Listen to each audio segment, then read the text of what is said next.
I really didn't get fascinated with design until I started to learn what it was and what it could actually do.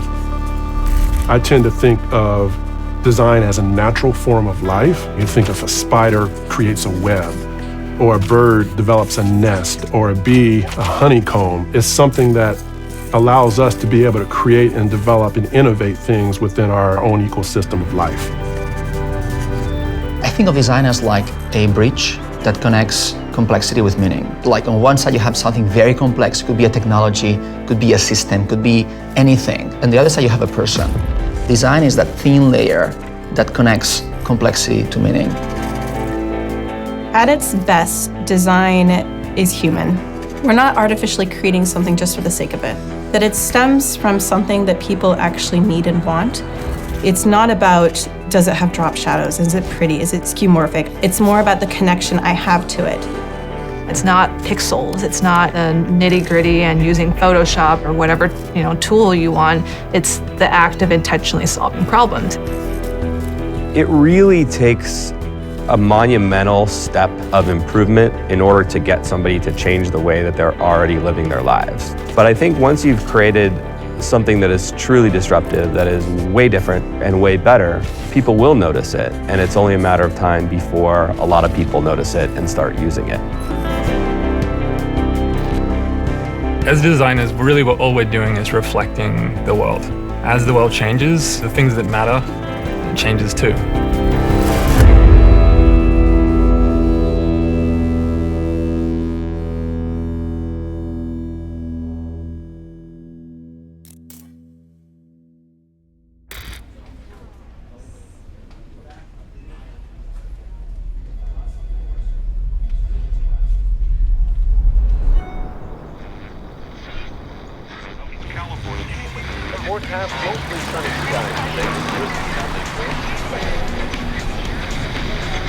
This is Fresh Air.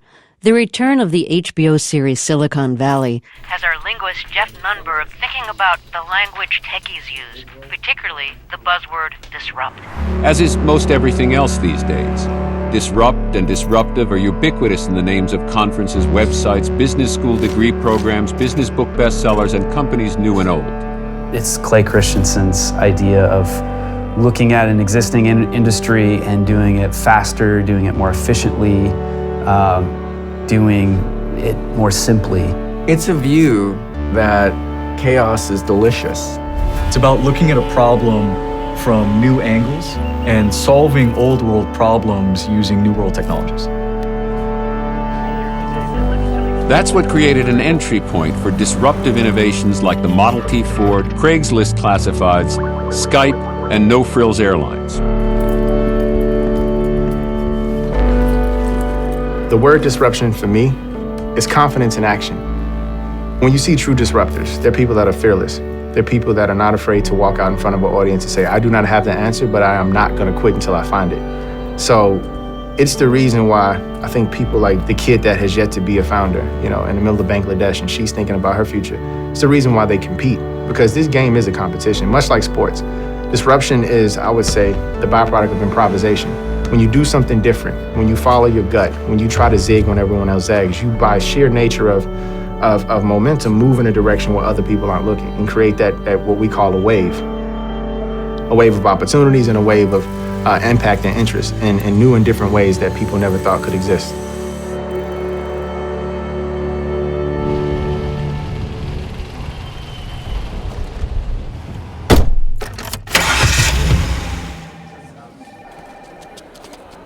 I definitely think of Lyft and the people here as innovators and innovating. I think it's really about understanding what those opportunities are to do something completely new and invent. I was employee number 20 officially, walking into something where I would have the opportunity to contribute to something new and build something from the ground up. That's, for me, was the greatest design challenge of all. For me, the story of Lyft starts with our co-founders, John and Logan. Both of them were experiencing different friction points as it related to transportation and communities. Both of them recognized that there's a huge amount of inefficiencies in how people are moving about their cities. People are driving around by themselves, the majority of their seats unoccupied, and then driving cars that for the most part sit unused.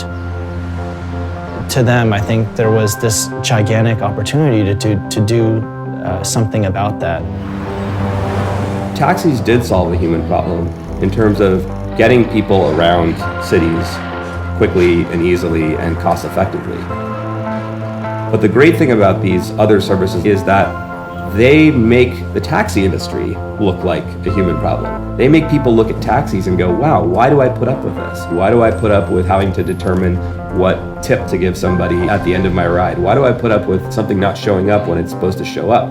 So by solving all of those customer service and user experience problems, modern day car services are making taxis look like a human problem that needs to be solved. I remember my first driver was her name was Shannon, and she had like driving gloves and was like super excited about driving and the experience. And it was amazing that, when we launched the system, to see it all light up and then requesting your first ride, actually having the driver appear, watching them approach on the map, and then getting to where you got to go, it was awesome. The thought that you could do this and have this conversation and meet new people was pretty incredible. The pink mustache is actually something that's very near and dear to everyone here at Lyft. John, our president and co-founder, kind of burst through the conference room doors with a pink mustache, and at first everyone thought he was crazy, of course, but as it turns out, it was a brilliant move because it not only got people talking about the product, it got people excited about it and curious, and it became sort of a cultural symbol for us.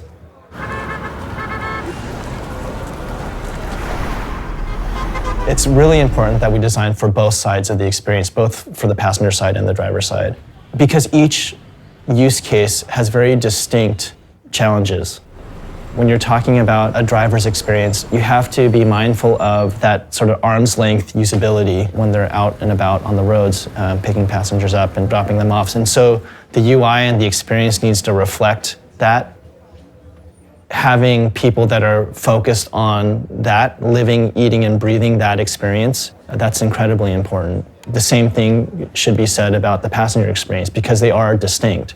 And so you can't have one UI or one sort of treatment that works, across the board.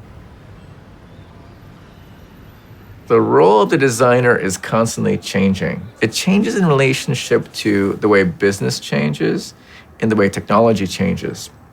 When technology is the thing you want, you don't need design because you want the better technology. When technology matures, you don't buy it just based on technology. In that case, design comes into the foreground.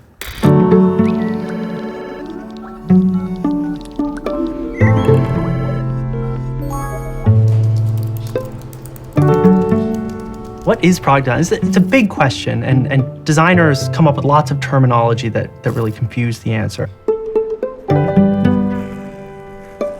Designers like to invent all sorts of titles for themselves and all sorts of different ways to describe their little niche of the world. I am a product designer. I'm VP of Design. Senior Experience Designer. The Director of User Experience. Product Design Director. Robin, take one. Mark? In reality, we're all designers and we're all solving problems in very similar ways. I think for a product designer to be successful, at the core, they must be a great problem solver, period. A product designer thinks about solving problems for people and works really closely with technology and business constraints to bring those ideas to life. Whether you're designing an app or a website or any kind of other digital product, that you're looking at kind of, are we building the right thing? And I think of design usually kind of in 4 tiers. You have visual design on the surface, what does it look like? You've got interface design, which is, where do all the bits go? You've got user experience design, which is, can people use this thing? And then you've got product design at the bottom tier, which is, are we even building the right thing? And does it fit into the entire context of both our product as well as someone's life? I'm Tobias Van Schneider. I'm at Spotify in New York, and I'm a lead product designer right now. I'm one of those people who dropped out of high school when I was 15. I loved computers, and I started being a computer scientist and a software engineer. Eventually, I transitioned into design because I always was more concerned about the user experience.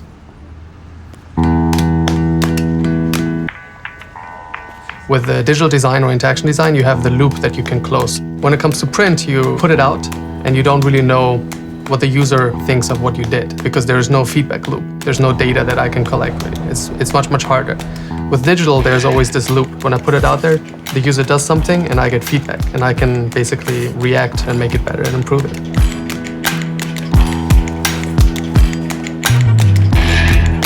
It's no longer the case that you're just going to commit to a shrink-wrapped CD-ROM that comes out, once a year, and however it does, it does.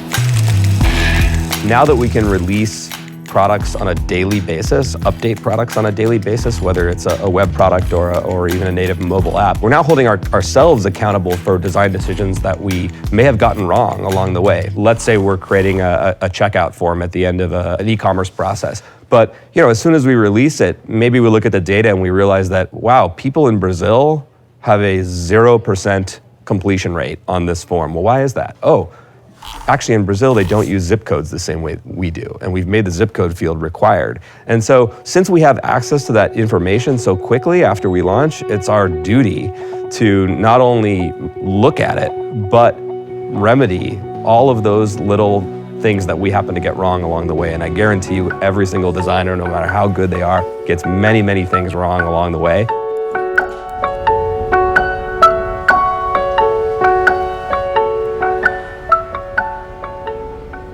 I'm in a position to see how design is used at many, many companies. We invest in 280 companies across a huge range of industries. The design challenges are immensely different between companies.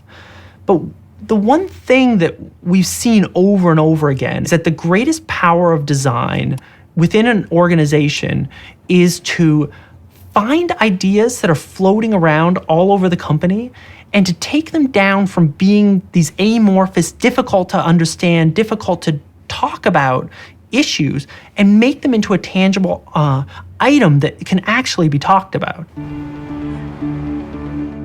So we do a process at Google Ventures called a design sprint. It's a week-long design exercise that takes you from having inklings of ideas or worries about risks and or potential successes and go and validate those with customers by the end of the week. The other thing that we do is we set this time pressure because designers and everyone like to make stuff beautiful. We like to spend all the time crafting it, but often that's not the right thing to do. So what we do on the first day is we create a deadline for ourselves. So before we've even designed anything, we've got the end goal, right? We're gonna show this thing to people. And that just puts you in gear. You're like, I have to design something good in 4 days because people are coming into the office. So we recently did a design sprint with Blue Bottle Coffee. And their big question was, how do you sell coffee beans on the internet? Surprisingly, not a very solved problem. When you're presented with 20 brown bags of coffee and they're all similar price, how do you choose which one is the right one for you? Our brains are not very good. You can only remember 5 to 7, maybe 10 things in your head. So by making a room your sort of shared brain, you can really sort through a lot more ideas. We're not talking about these ideas. We're not arguing with each other. We're not getting intense and people appear to be very creative when they're brainstorming, but really they're creating groupthink and they're arguing with each other and they're convincing each other of mediocre ideas being excellent. So let's just do 2 votes. You have to pick only 2 ideas that you want to work on for the rest of the week. We want people to stop and really think alone which opportunity is the one that they think has the most potential.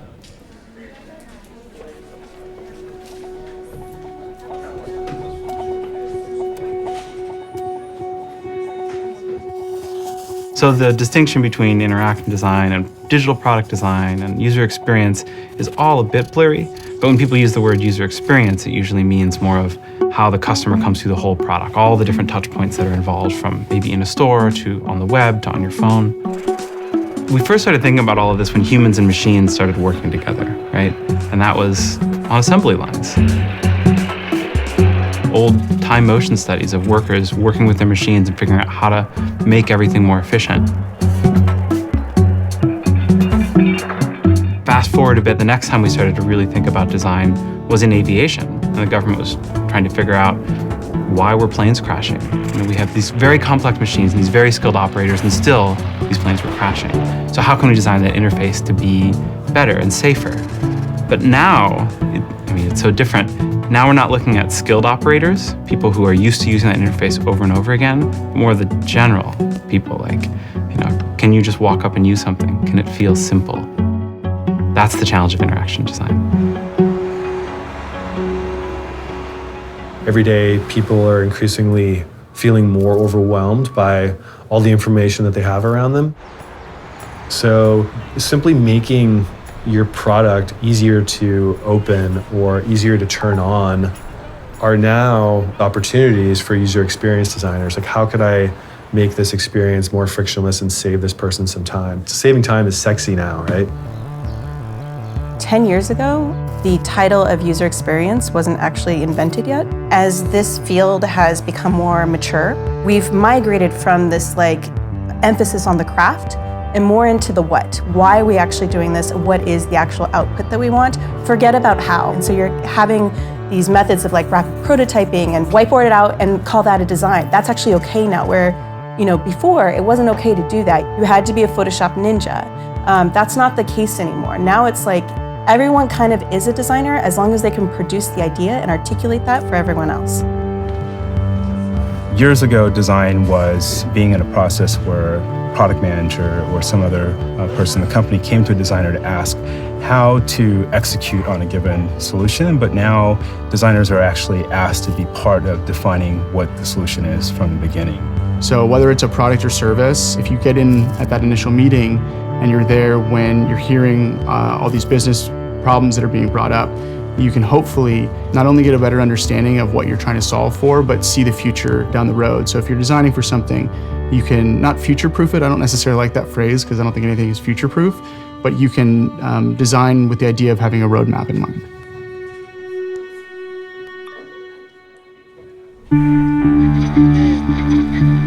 We're focusing this week on innovation on the West Coast, and I figured to find innovators, there's no better place to go than Silicon Valley. Mark Zuckerberg partnered with architect Frank Gehry to design MPK 20, Menlo Park Building Number 20. The goal was to be eco-friendly and reflect Facebook's mission to connect people. Gehry created the largest open floor plan in the world, and Facebook commissioned local artists to decorate it.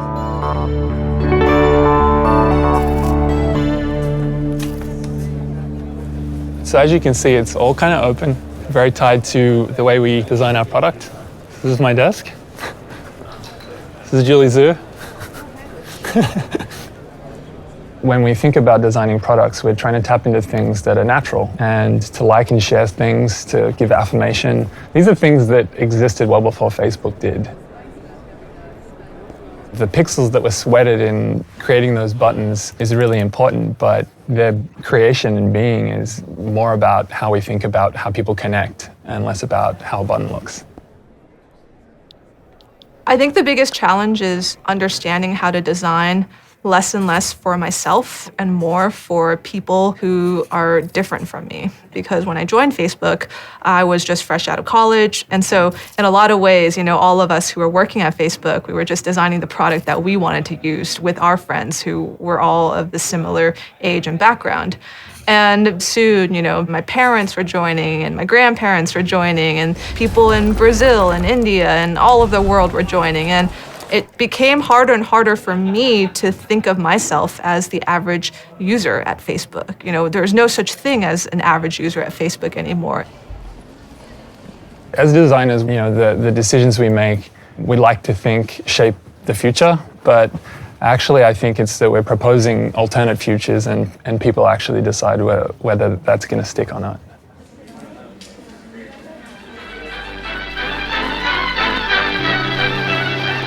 The world's fastest newspaper press is in the plants of the biggest newspaper in the United States, the New York Daily News. One thing that's interesting is you see new mediums come up through history. Radio didn't replace newspapers. TV didn't replace radios. Movies didn't replace anything. Every medium got more specific and got better at its particular form of communication, but nothing went away. Today, Apple is going to reinvent the phone. It just so happens that we live in a time where there's an explosion of new medium types. And not only the web is a medium type, not only mobile is a medium type, but Facebook, Twitter, Pinterest. Like, people are trying to figure out what all these different mediums mean. 50 years we'll look back and we'll say that was an amazing 20 years. And we're just living in the middle of it. 20 years ago, we all had pagers, and when someone would page us, we'd have to find a landline and like call on the landline to see what someone wanted. And that was just 20 years ago. We now live in this world where all of a sudden the smartphones that we have are allowing us to share emotions, share moments, have friends and family with us wherever we go. And so the challenge for designers is, how do you make those things effective and useful and additive, as opposed to isolating and detrimental and maddening?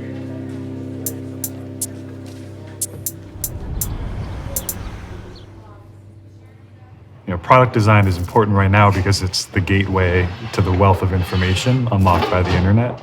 It's literally what humanizes that massive set of information and makes it useful. One thing that's really important to me is that Pinterest, the product, stays very simple as we make it more and more useful. We're trying to build a product that everyone in the world can use one day, and that really changes your perspective. If you have to band-aid your product with a lot of user education or explanation, it can be fine, but it means you don't have a great design. The product should be self-evident aspirationally.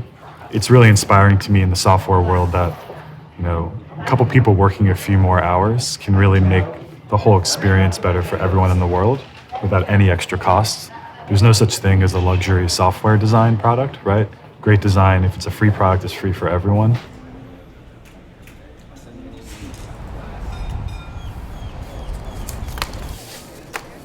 I believe that design has become so analogous with the way that we live. It's so intuitive. It's so much a part of the way that we interact with things that we don't even really notice that it exists. And that's actually a good thing. But, it's a bad thing because then people don't really realize the value. It's got more skills. I thought I was good at this. I'm the designer. Ain't I supposed to be quicker at this than you? All these things have been designed for us to help us live productive lives. At Interact Project, it's like, that's what our focus is. And our focus is really working with young people to let them know that these careers exist. And there's so many. It's just about really using creative and critical thinking skills to be able to solve something.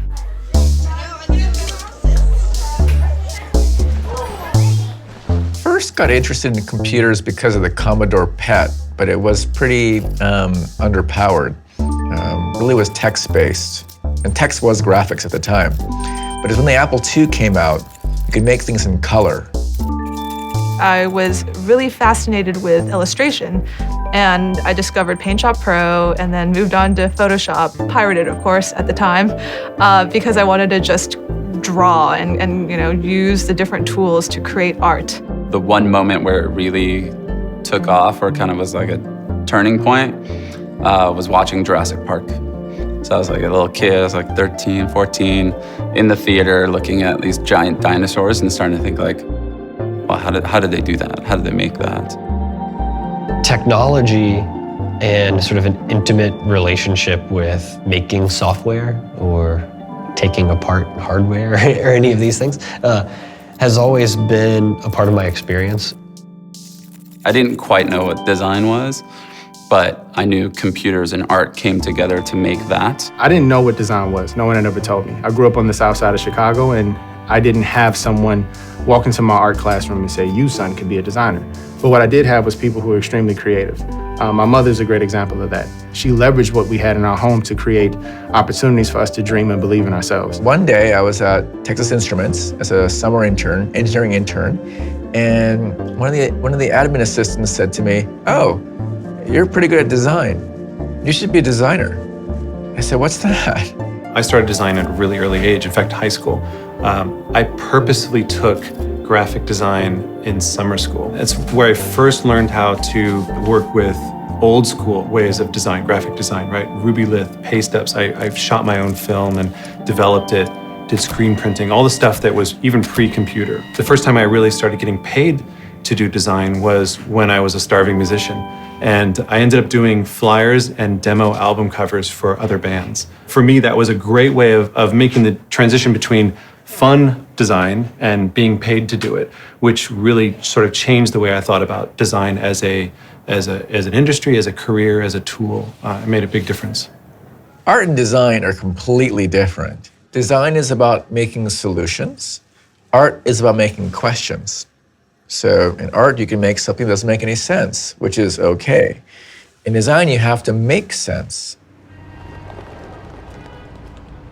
The thought of letting a stranger spend the night in your living room may sound creepy, but to some people it's good business in a tough economy. Several internet websites now connect homeowners with travelers looking for a cheap place to crash.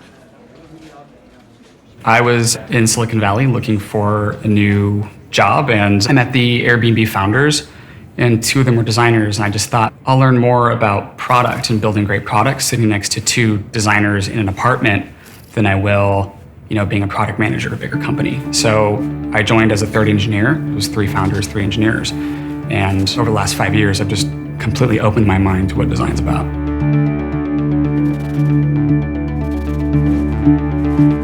Before I came to Airbnb, I thought that design was something done in Photoshop only, that it was about making pixels look pretty. What I didn't realize is that design is about every touch point a customer has with your service. We have this internal tool called Snow White, inspired by Disney, who was the first to use storyboards. And we thought that we could bring storyboards to the product design process. So we hired a Pixar storyboard artist to help us bring all these moments across the entire Airbnb experience to life. Here's an example of checking in, sort of helps us think through, okay, well, how do we bring more clarity and more design to this exact frame? One of the reasons why we focus so much on the user journey is so that we can think about how we can better design for a moment early in the journey that's going to help another moment later on in the journey. We don't try to tell you everything at once. We want to give you a welcome mat. We want to make sure you know what you're looking at and what we provide. And then we can progressively disclose certain pieces of information as you move through the funnel. Once you draw the entire end-to-end story, a lot of times design problems emerge that you never saw before. We've all been hyper-focusing on that thing here, but turns out that 3 frames earlier, that's actually where the problem begins.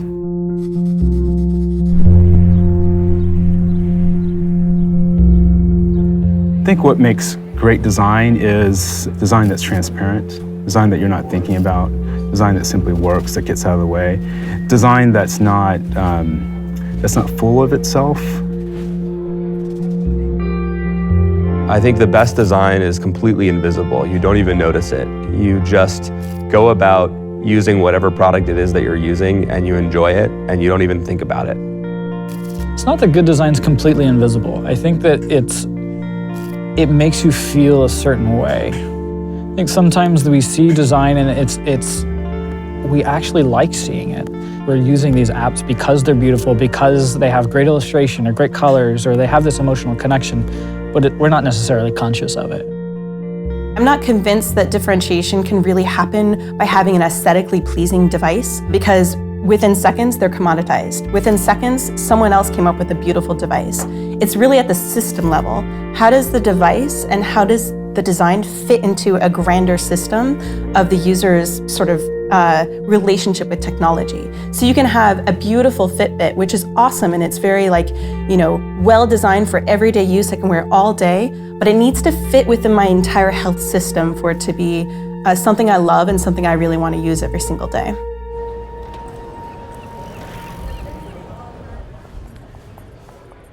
I was a user of Dropbox before I joined Dropbox.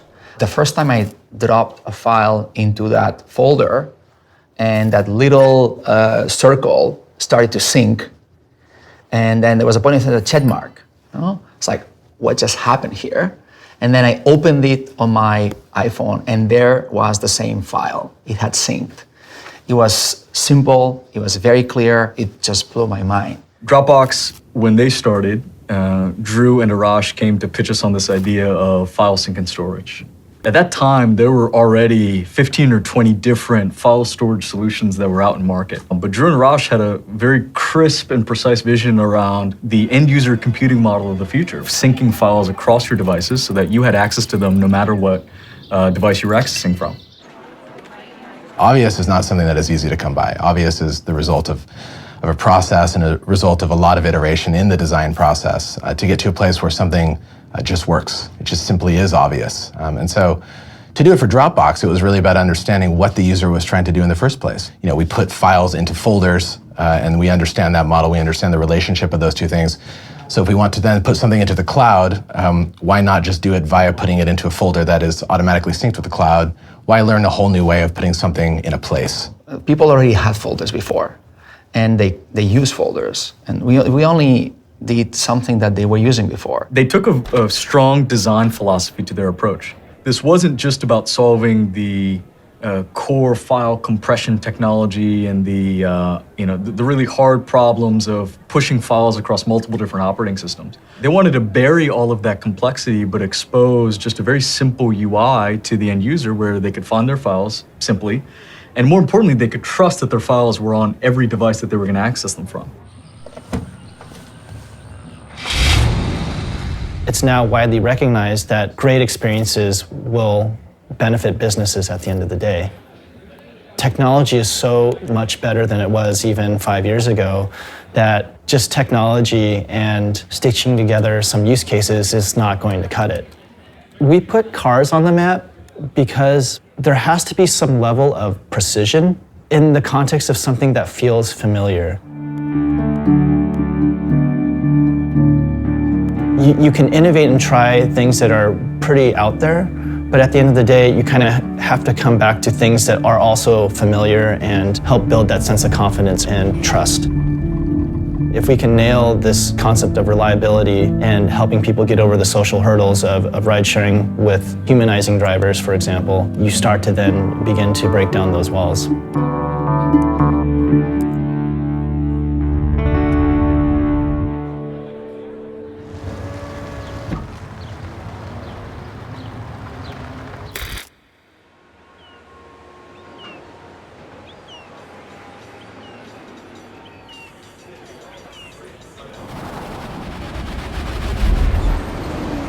We're moving from a world where vendors were building products for the sake of getting license revenue in the door to an end user model of innovation. Companies now need to have a recurring relationship with the end user and be very respectful of the way they work.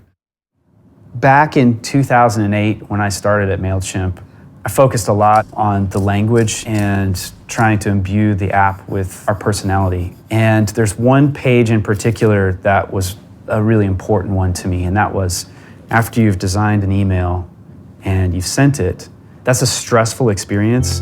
It just feels like I need a beer. I'm done. It's celebratory and it feels great. And I wanted to acknowledge that and wrote a small thing. It just says, high fives, your email is on its way. High fives. And then we did a redesign and we simply added a drawing of Freddie giving a high five. It literally was a conversation that took 20 minutes, run over to an illustrator, Illustrator drew it, and an hour later we had this high five image in the app when we shipped. And it went out and we got so many tweets and photos on Instagram and comments on Facebook and emails that came in, videos that people were shooting, high-fiving their monitor. It created such a huge response that it just resonated, being aware of the emotional context of that situation. You know, if it came too early when you're in that stressful workflow, it becomes a hindrance. But afterwards, you know, when you do feel triumphant, that's when it really works. Once you get that first taste of a feature catching on, you get that dopamine hit and it makes you want to build more and more features that catch on. But if you're not careful, the cognitive overhead of your product gets so large that the new user using your product for the first time doesn't really know how to make sense of it anymore. My favorite features are the features that actually take elements away. Whether you're removing a button or removing a menu or removing an entire screen from your help center that explains how something works. The subtractions are the most valuable additions to your product. When the cost of leaving and switching to a competitor is essentially zero, a designer has the responsibility of protecting the user's attention span. You need to add a lot of things in order to generate great ideas, but then you need to have the maturity to remove most of those things to make something impactful that people will remember. There are times where the extra flourish is actually a burden. That's a point where, you make that sacrifice. A good designer will know, I need to make that sacrifice here, because if everything is embellished, if everything shouts for my attention, then nothing is important. Our customers are just hugely diverse, from small businesses to banks and the government. Part of our job is to give them the tools to have huge groups of people interact with the same system. So if you think about it like, if the files on your computer are a mess and not saved in any particular order, it's probably fine. You have systems for finding those and it's not a big deal. But if your doctor's office or the IRS didn't have naming conventions and systems for storing and accessing information, it would be chaos. Consistency is so important to our products. We're not the company who moves fast and breaks things. We have too many customers in really stable, mature markets that, for them, updating a screen could cost them millions in retraining their users. So that's something that we always need to be conscious of. And as a fine line to walk when we're trying to constantly bring new things into the world. People have a connection with Facebook that is very deep, and people spend a lot of time on Facebook and they have an ownership over it, it's theirs. And so when we make small changes, they matter to people. In the early days of Facebook, a lot of people were visiting their friends' profiles and trying to understand the things that had changed from the last time they'd visited. The idea of newsfeed, which is not an idea that I came up with, but the team that worked on it at the time took all those things that had changed and put it in a single stream. And at the time, I think it was actually very coldly received.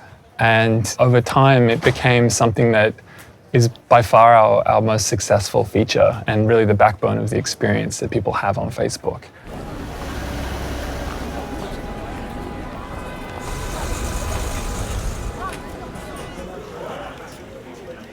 When we design, we always put the customer's needs first. Whether it's using user research to find out what those needs are, or whether we're just collecting data or doing A/B testing to see what they care about more, we're always factoring in what they want.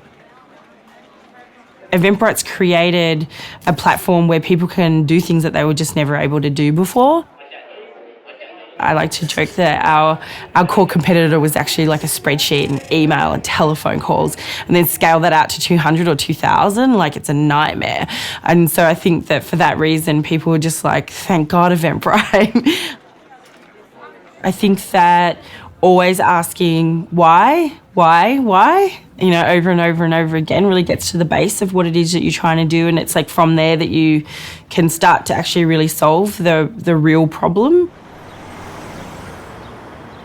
For Coursera, the product story I think is about creating a world where there's universal access to the world's best education. I don't feel like our mission is to just unearth all the universities in the world and make them go away. I think we want to just amplify the volume in the surface area of people that can learn. There's more competition, there's more noise on the internet.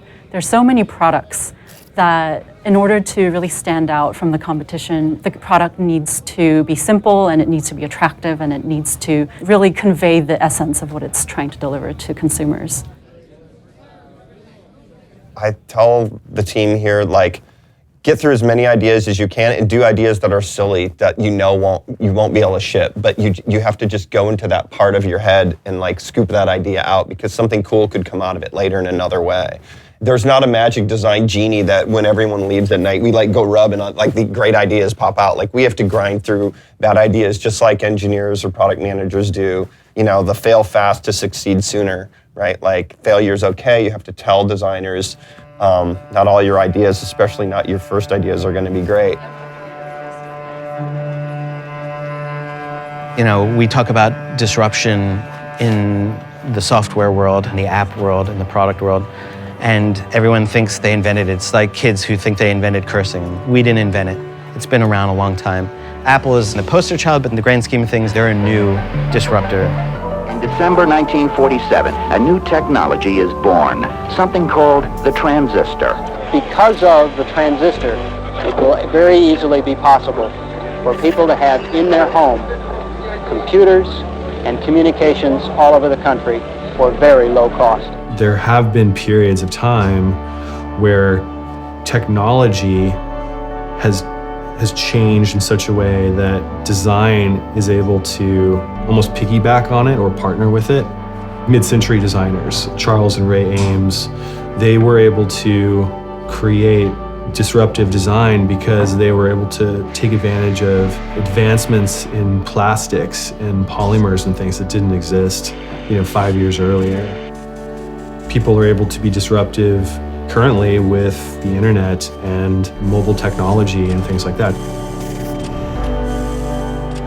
Bringing together people and place with technology, I think that only could have been possible with the advent of mobile and GPS.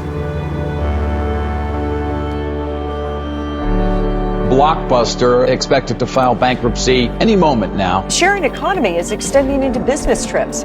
Researchers say Uber and other services are quickly winning over those traveling for work. A lot of the really disruptive companies chose not to play by the rules of a particular industry. There has just been the way you've always done things for 100 years, and anytime there's sort of pain or friction in an experience that seems needless, or it's only supporting someone at the very tippy top of an organization, is ripe for disruption. Disruption is always occurring. It happens in nature. It's a normal thing. And it's those people who can adapt to when messes occur, who can navigate around them, navigate through them, that ultimately do great things. The barriers to entry for a lot of these industries have almost entirely disappeared. The amount of infrastructure that you need to build a product these days is so much less than it was even 5 years ago, let alone 10 years ago, let alone 50 years ago. I think about 10, 15 years ago, if you were starting a startup, you would literally hire someone to build machines. They would sit there and get the hard drive and the logic board and the case, and they'd put it together and they'd put it in a server rack. And today, if you're building that same startup, you literally take out your laptop, do a few lines, and you have hundreds of machines running all around the world close to your customers. You're ready to go. And so subsequently, a lot of people make products that probably shouldn't be making products, or bad ideas come to market very quickly because it's just easy. But it's still really, really hard to make a great product, to make something that's really fantastic, that resonates with an audience. Great is still really hard to come by.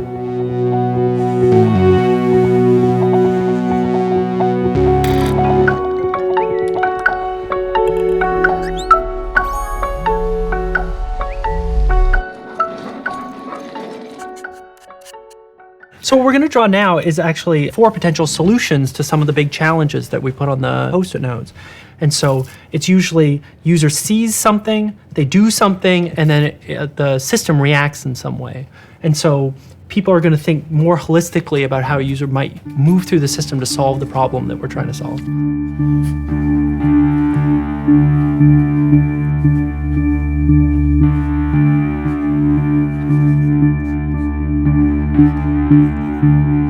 The way we typically see startups working, and many software companies work this way, it's kind of the San Francisco culture of product development, is that what you do is you first come up with an idea, and then you engineer that idea, you launch that idea, and then you measure it. But that's broken in a few ways. So often we're wrong about the guesses that we make about how human beings are going to use our product. And so oftentimes it's a waste to spend 6 to 12 months designing a product before getting it even to prototype stage and in front of human beings and user research. We don't know the answer. We have a guess at the answer. We actually don't know what the best solution is. It could be a very, very basic prototype that has one clickable button, and you really just want to know, is that the button they're going to click when they want to accomplish this task? Getting that as quickly as possible in front of a user is just incredibly powerful for us. We have to prototype everything. We have to push it until it breaks or where we find our weakness. You know, the best products have incessantly tested and prototyped their products to the point where they've eliminated any risk from the equation.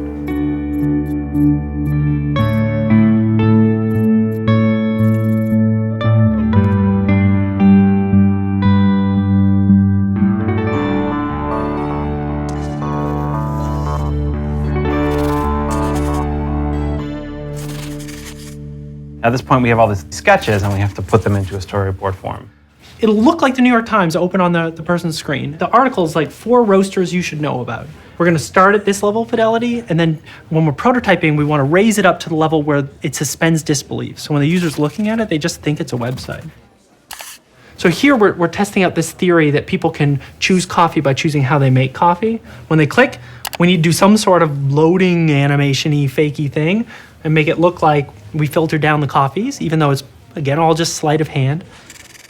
One of the results we found, which was very surprising, was that when people got to this screen, they didn't even read all the text. They'd only been on the page for 15 seconds, and several of them said, oh, wow, these people really know coffee.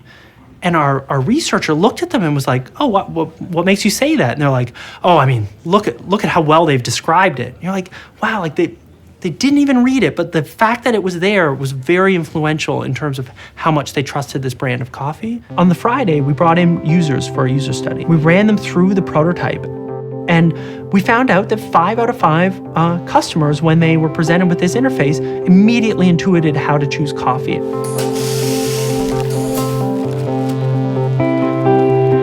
So instead of actually engineering and launching a product, if you create a prototype and then put it in front of customers, you can do this in like a week.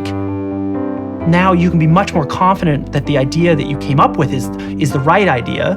And usually the first idea you come up with isn't the right idea. It's in the right direction, but then you iterate and then you iterate again. And now you feel like you're pointing in the right direction. And then you throw all of your effort behind pursuing that. And that's when you can be very, very powerful, very dangerous to the incumbents, I think, when you operate like that.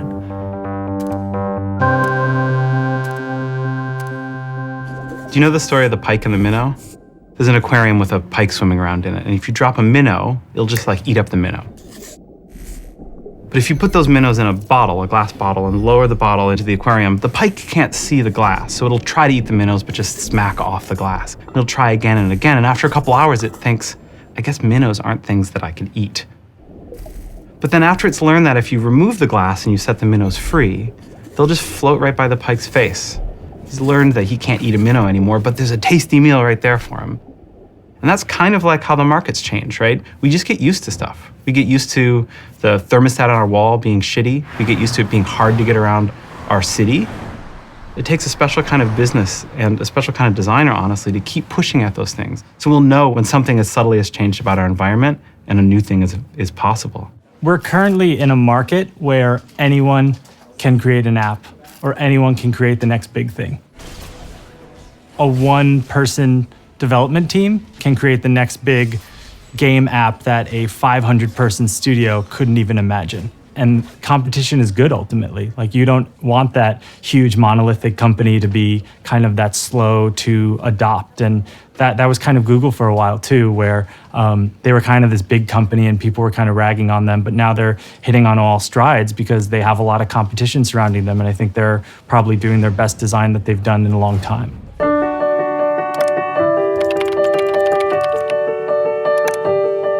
When Larry Page came to be CEO, one of his most purposeful first acts was to challenge the company, and in particular the UX team, with creating one beautiful Google. You know, think about how to bring our suite of 40 plus products together and make them feel like they come from the same company. We're not just working on one product, we're working on many products, but they have to actually work well together, for our customers and our users.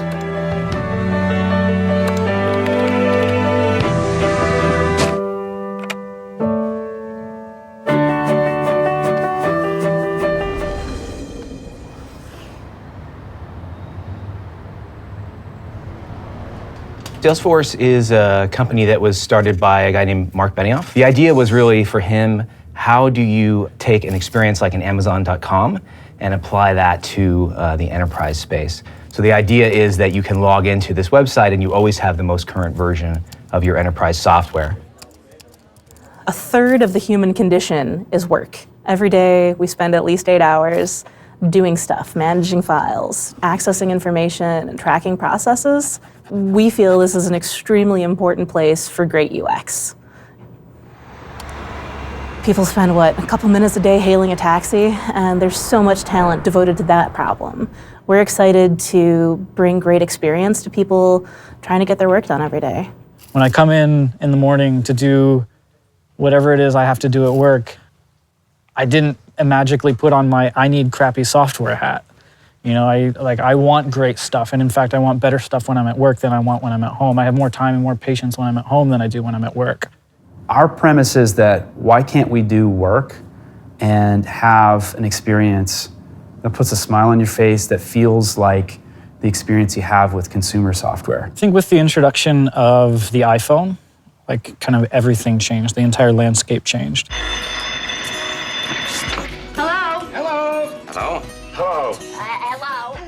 People were able to make a product, not overnight, but in a very short amount of time.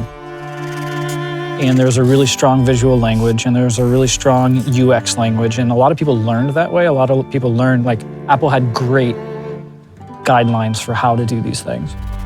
Back in the web, it was like the Wild West. You tried to make a nav and you weren't sure, should I put it on the left, should I put it on the top, should it be drop downs? Very first iPhone, there were 5 icons at the bottom of every app, and that was your nav. You didn't have to think about it too hard. So in a lot of ways, mobile was a bit easier. Designers were freed up from kind of redesigning and reinventing the basic constructs of applications, and that allowed us to use patterns much more quickly and start thinking more holistically about how we fit in people's lives. And even more importantly, because mobile devices let us unchain ourselves from our desks, all of a sudden we were thinking much more contextually about how to design for people.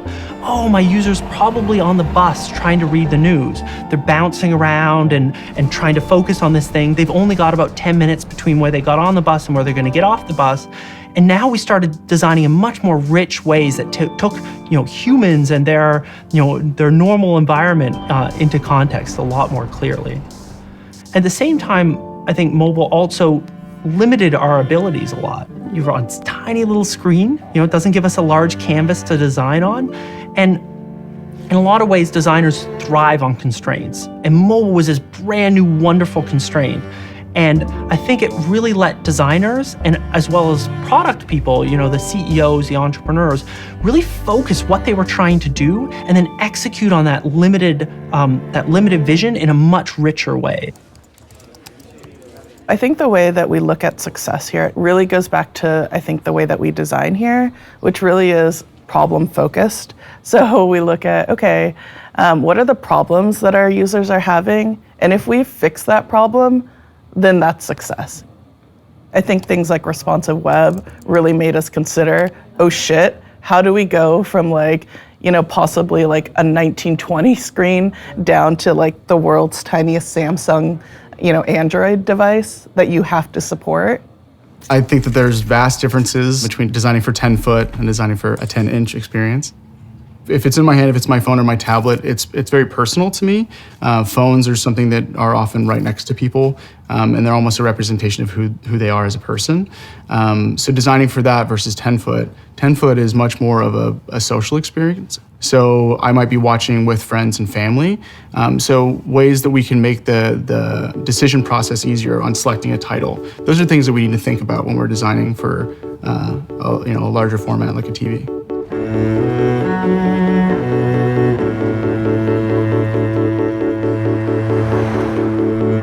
Unlike most fields of design, architecture, graphic design, industrial design, product design isn't about making something timeless, right? If you build a great building, a great house, that's timeless. A great poster is timeless. A great object is timeless in a way. Product design disappears after several years. I just think that timelessness ends up in museums. So we were creating art that can be timeless. Design is not art. Needs evolve. Humans evolve. Design should evolve. One of the interesting things historically with design is that designers used to craft an individual product. If I go to Heath Ceramics, for instance, they've been around since the 1930s. Some of those mugs were designed 70 years ago and have hardly changed, and they're still exquisite.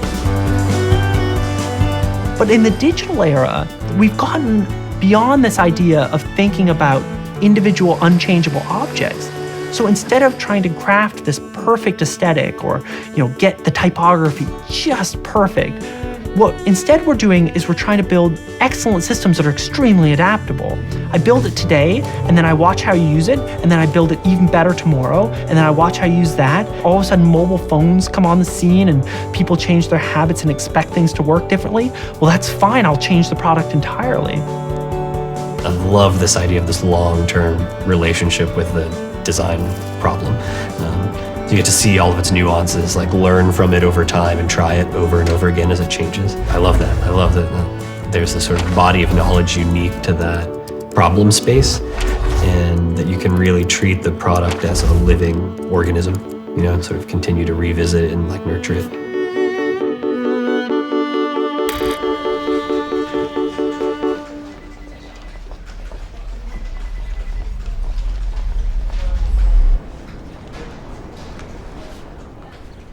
The biggest mistake I see designers make is fall in love with their own work. The moment it's your baby and the moment you're unwilling to change it, it's already done. Because the whole point is for other people to love it, other people to experience it, not for you. I think empathy for your users or the people that use your product is critical because you're creating it for them, not for you, for them. And so if you don't understand their context, their needs, their perceptions, how they think about things, how they feel when they use your product, what are you designing? What are you making? Recently, I switched to using an Android phone just because I know that that's what the audience that we are designing for more and more are using. On Tuesdays at the office, we have this thing called 2G Tuesdays where you will open up Facebook and there'll be a little thing at the top of the screen that says, hey, it's 2G Tuesdays. Do you want to experience what somebody who lives in India, what their data connectivity is like for an hour?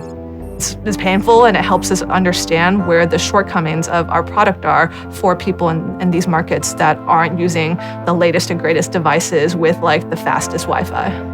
As soon as we get into the world of 100 million people using your product, or 200 million people using your product, or 1 billion people using your product, most of the people using your product, 99% of them in fact, are nothing like you. They're halfway across the world, in Indonesia, in India, using a very cheap phone. And the only way to really get inside the heads of those users is to get on the ground and talk to them. Look at the work of Pablo Picasso.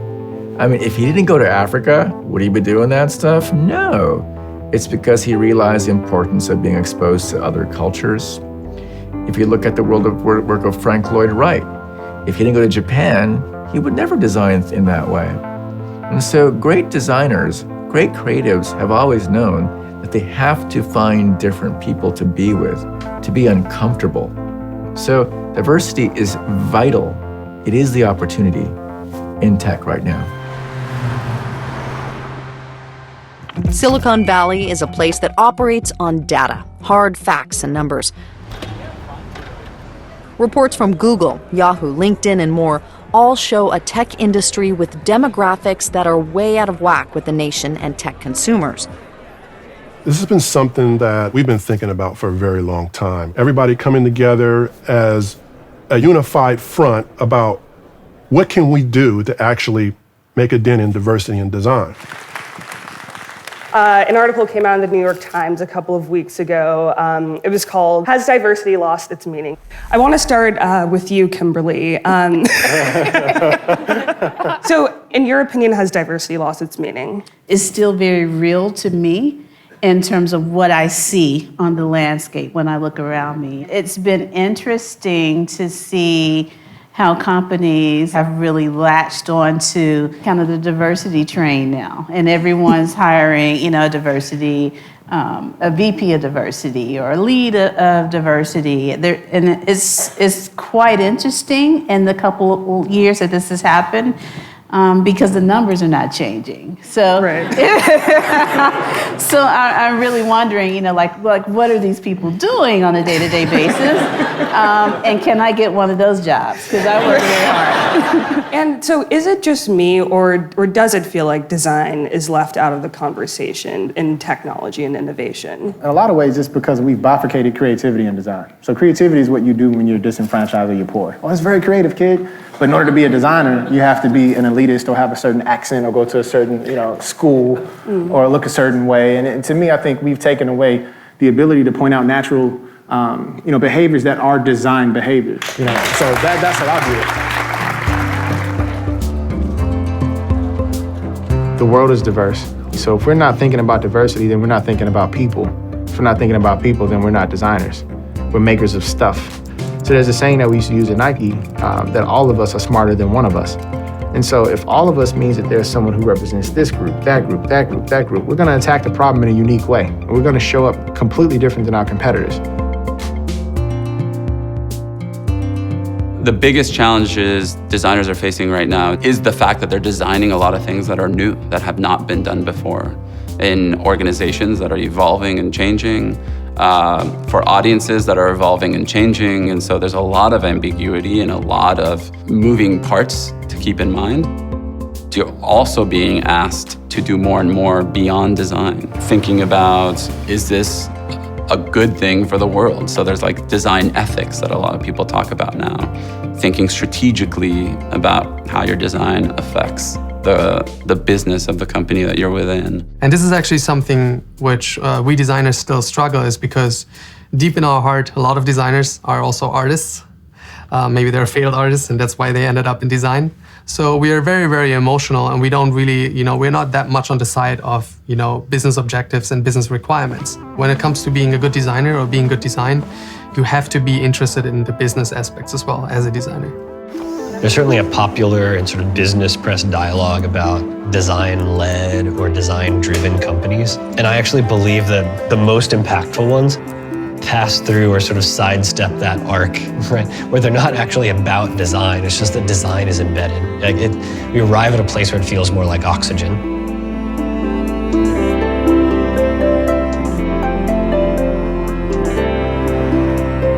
So we think design thinking is really important to the startups that we invest in. Even if there isn't a core design DNA on the founding team, at least is there an understanding of the design process on the founding team. Companies are starting to get closer to the idea that if you can create an amazing experience, it's going to help improve your business. And I think that wasn't something that was so clear even 5 years ago. Say like maybe 3 years ago, designers were always worried about being at the table. We're always kind of complaining like we don't have a voice, people don't listen to us, engineers kind of, have the upper hand. It's not the case anymore. In fact, if you're a designer that believes that you don't have a seat at the table, you're not listening. There's never been a time in history where design and entrepreneurship have been like more interconnected. There's a number of billion-dollar quality products that have been brought to market by designers, and that's a new phenomenon. Venture capitalists want to take a part in that. Somehow this intersection of like huge markets to like what change in the world we actually want to see. So that for us, this is like kind of the meaningful impact. The thing that gets us out of bed every morning, the thing that we're most passionate about, are designers taking on meaningful problems. We like to invest in companies that are bringing design to underserved areas. So a great example is Omada Health. Omada is a diabetes prevention platform, and they're a company where the better they do, the more lives they save. The current solution is a brick and mortar, like DPP program.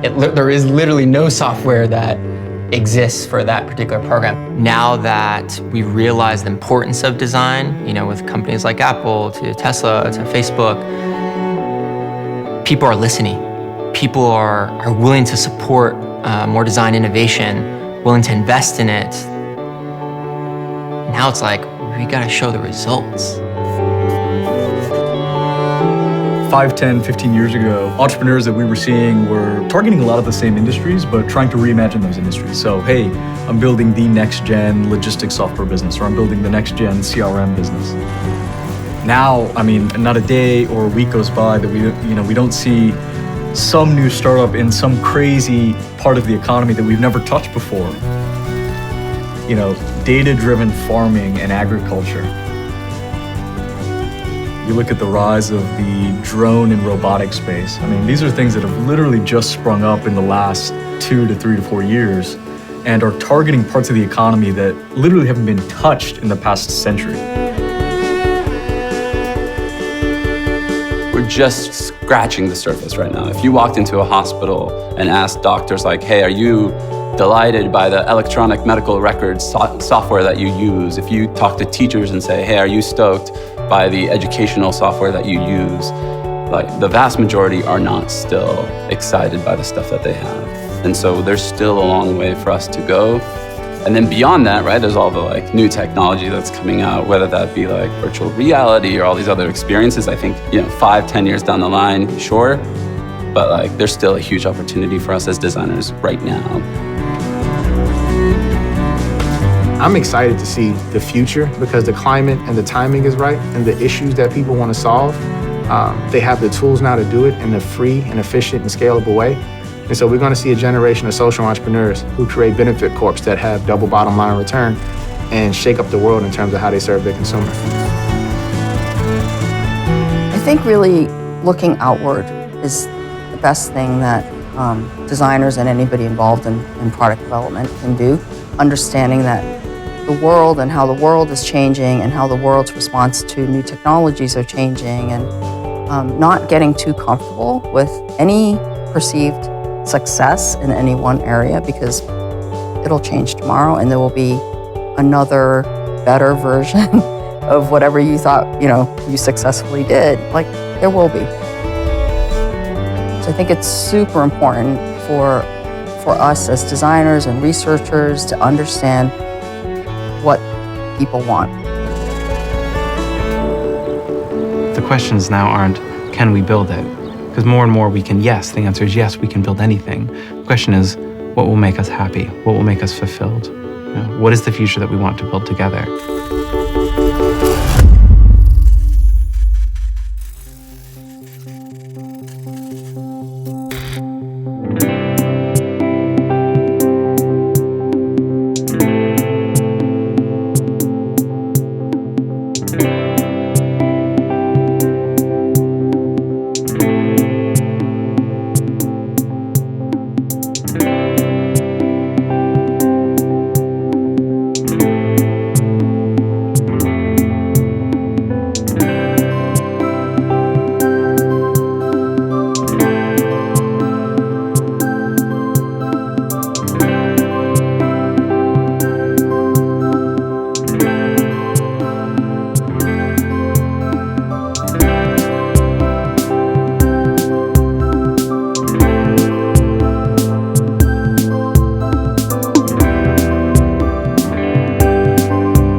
Envision is a window into everything that's being designed within Twitter. As a tool, Envision really helps us test and prototype, and it helps us understand if what we're trying to do as designers would actually work. Envision's helped us in many ways. One is just developing prototypes that enable us to get early signals before we actually write any code. Within days of thinking about a problem that we want to attack, we can get something in front of a user. Envision's most useful to us when we're working on something that's got some complexity to it. Design starts taking this extra dimension where it's not necessarily about the space on a page, but a user's walk through time with that product. And that's where Envision helps. It's allowed us to have design have a better platform in the company. Everyone's on it, and that's not just design, that's engineering, that's product managers, QA. There's this shared understanding, shared thinking about the decisions that we're making. It's changed the way we design. I absolutely think that Envision has helped my team collaborate better. It's right there, this is where the comment is, and this is the answer to that one comment. It's helped me to communicate my thoughts, my ideas as a designer. Envision is a faster way to certainty. It's a tool that allows us to bring design to life. Envision is a game-changing design tool for us at HubSpot. It's absolutely been essential to us, and now we just can't live without it.